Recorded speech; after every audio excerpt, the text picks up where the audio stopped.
This news update is brought to you by... They ask us how we do it, how we outrun the world. They ask us, how does it feel to fly? How do we dive headfirst into the deep?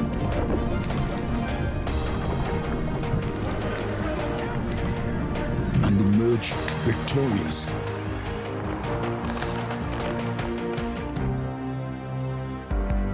They ask us if we're afraid, if we're nervous, or if we ever feel lonely, so far away from home.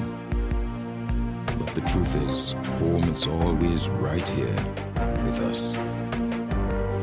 Get ready to witness the magic of the Olympic Games like never before.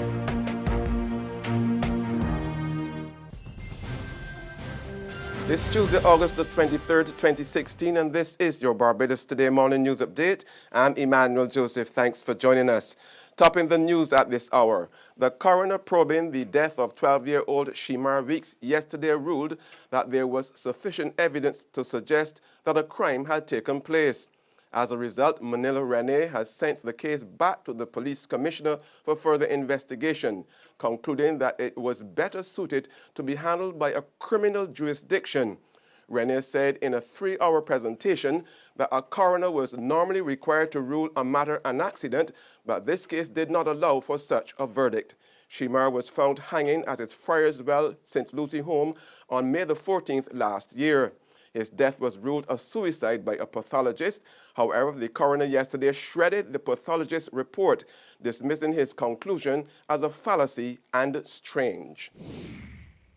More than 2 hours of talks yesterday afternoon between officials of the Barbados Workers Union and the management of the United Commercial Auto Works Limited, or UCAL, failed to settle the dispute over the future of shift foreman Richard Newton, who was fired with immediate effect last week. However, the BWU's threat of industrial action has not materialized, with one official telling Barbados Today a strike would be the last resort.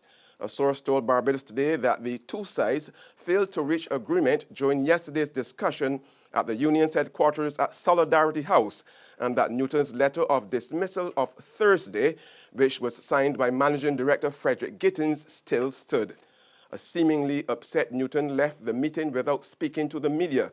However, BWU delegate in the UCAL division, John Jones, explained that the matter was at a delicate state and it was too early to reveal any information.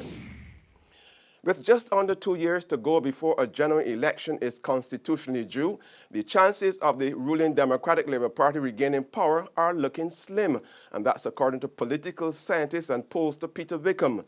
However, the head of Caribbean Development Research Services is warning that the DLP should not be written off because the situation could all change as the election drew closer. Wickham, who over the years has correctly predicted the results of a number of elections both here and in the region, told Barbados Today that based on the last information he saw, the DLP was not in a good position. In fact, Wickham, in assessing the governing party following its 61st annual conference over the weekend, said the party's plea to residents to trust in it and that the government was doing what was necessary to bring about a positive change in the economy did not resonate. Another wanted man is being urged by the police to give himself up. Not only that, the police is asking the public to assist them in locating Kadiran McNeil Mears, 30 of number 4 Unity Lane or number 4 Hillside, Gall Hill in Christchurch. At the same time, law enforcement officials are also reminding the public that it is a serious offense to harbor or assist wanted persons. Police say Mears, alias Mackie or Gallis, is wanted in connection with a serious criminal matter. Mears is about 5'8" in height, slim, and of dark complexion. He has the Psalm 142 tattooed on his inner right arm and the word Dan on his left hand. In the big sports story now, a probe has been launched into what's been described as the farcical abandonment of the final test match between West Indies and India in Trinidad and Tobago yesterday. The investigation is being carried out by the Trinidad and Tobago Cricket Board after the fourth and final test lasted just 22 overs due to a waterlogged outfield. No play was possible at the Queen's Park Oval during the scheduled last day of the match yesterday, the fourth consecutive day on which there was no play because of saturated areas around the playing square. The abandonment came despite long periods of sunshine and desperate efforts of ground staff to make the surface playable with shovels, pitchforks, and leaf blowers. There's regional and international news after this short break. Get your paper, get your paper. Only 225, 220. Who? For what? That's Bear Stare News. I don't read about that from Barbados today since last night. That can't only care do. 220. Who?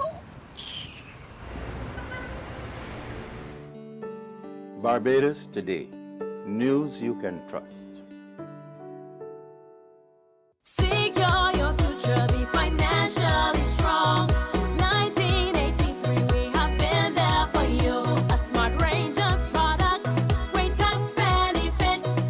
We're the solution to your hopes and your dreams. The Barbados Workers Union Cooperative Credit Union. The Barbados Workers Union Cooperative Credit Union. Humble beginnings to smart loans, smart savings. Save smart and borrow smarter. That's the move for me. Stability, prosperity.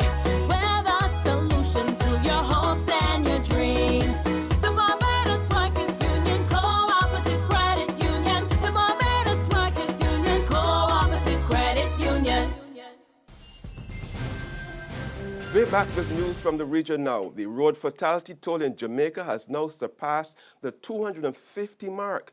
The latest figures out of Kingston reveal that the number of people killed in motor vehicle crashes since the start of the year now stands at 255.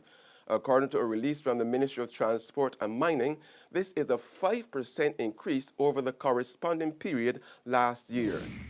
In more regional news, health officials in St. Lucia are maintaining a heightened surveillance of 26 pregnant women confirmed with the mosquito-borne Zika virus. A statement from the Ministry of Health said Monday that authorities were monitoring 26 pregnant women who have tested positive for the Zika virus, noting that many of these cases presented early in pregnancy with the main symptom being a rash. It said about half of the women had a recent history of fever and relatively few presented with red eye or joint pains, while all of the pregnant women confirmed so far have recovered from the virus. And on the international scene, the U.S. and South Korean militaries have started a massive joint annual exercise, a drill that has drawn North Korean threats of a nuclear retaliation. More in this CNN report.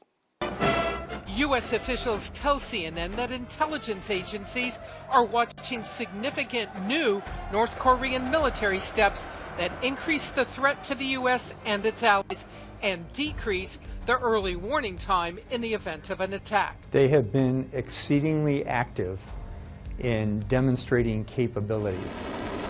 The latest intelligence analysis concludes North Korea is now aggressively testing medium and long-range missiles, warheads, and nuclear devices.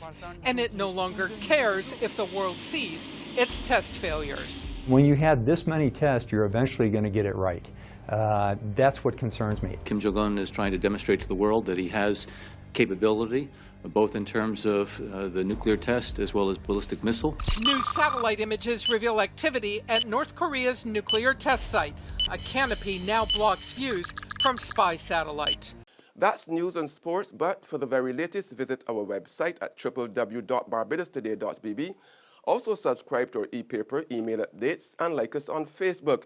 We are also on Izumi Media and bus terminals, or screenplay at supermarkets and gas stations near you, as well as Channel 99 on Flow TV and Mix 96.9 FM. I'm Emmanuel Joseph. Have a fantastic day.